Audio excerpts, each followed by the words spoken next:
Proses pembuatan batik klasik. Hampir setiap orang pernah melihat batik. Namun, pernahkah kita melihat proses pembuatannya?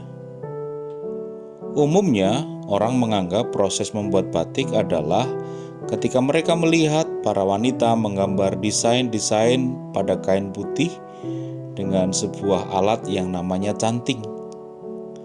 Bagian ini sesungguhnya hanyalah satu dari beberapa langkah pemrosesan yang harus dilakukan untuk membuat batik. Proses pembuatan batik dimulai dengan menggarap kain katun putih dengan lebar kira-kira 110 cm dan panjangnya 240 cm. Proses penggarapan ini terdiri dari mencuci, menganji, menjemur, dan mengetuknya, sehingga kain bisa siap untuk diproses. Proses penggarapan ini bisa memakan waktu berhari-hari. Jika kain sudah siap untuk proses selanjutnya, pengrajin kemudian menggambar motif-motif batik dengan mengikuti pola yang sudah tersedia pada kertas. Para pengrajin yang telah ahli biasanya langsung menggambar pada kain. Setelah desain dibuat, dilanjutkan dengan proses pewarnaan. Satu persatu bidang diberi warna. Namun bisa juga proses dilanjutkan dengan menggambar keliling desain terlebih dahulu supaya bidang-bidangnya bisa ditutupi. Cara menggambar dilakukan dengan alat yang bernama canting. Canting adalah alat yang dipakai untuk memindahkan atau mengambil cairan malam atau sejenis lilin yang digunakan untuk membuat batik tulis. Canting berfungsi seperti sebuah pena dengan bentuk dan ukuran yang berbeda-beda.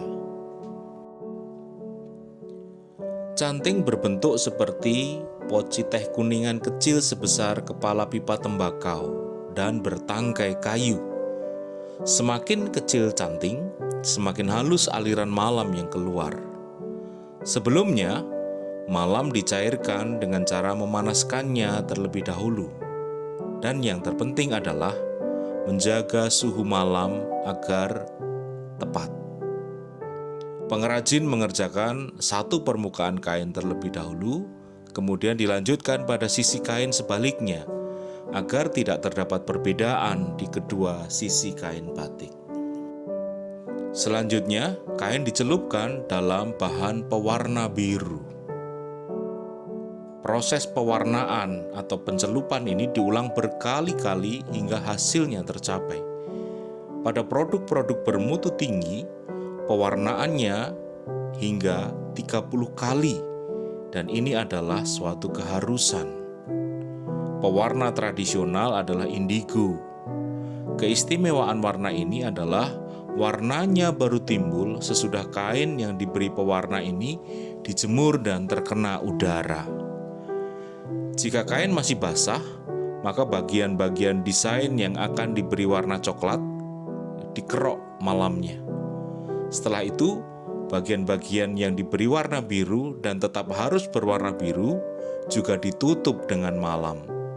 Kemudian kain dicelupkan ke dalam pewarna coklat. Bahan pewarna tradisional untuk warna coklat adalah soga, sejenis kulit pohon tertentu.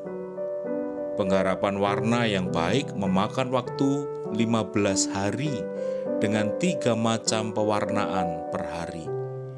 Bagian-bagian yang mula-mula diberi warna biru, kemudian diberi warna coklat, akhirnya menjadi hitam warnanya. Dengan demikian, terjadilah 3 warna dari 2 bahan pewarna, yaitu biru, coklat, dan hitam.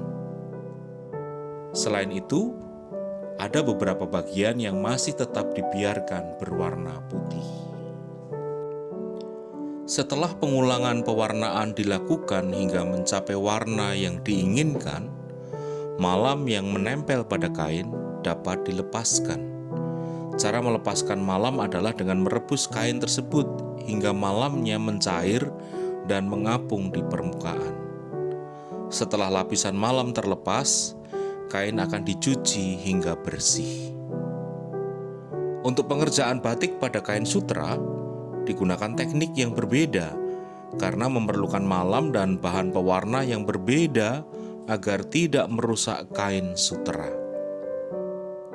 Hasil proses pembuatan batik yang tadi diutarakan disebut batik tulis. Jenis pembuatan batik lainnya adalah batik cap. Pada proses pembuatan batik cap, posisi canting pada batik tulis digantikan dengan cap untuk menggambarkan pola pada kain. Demikianlah proses pembuatan batik klasik.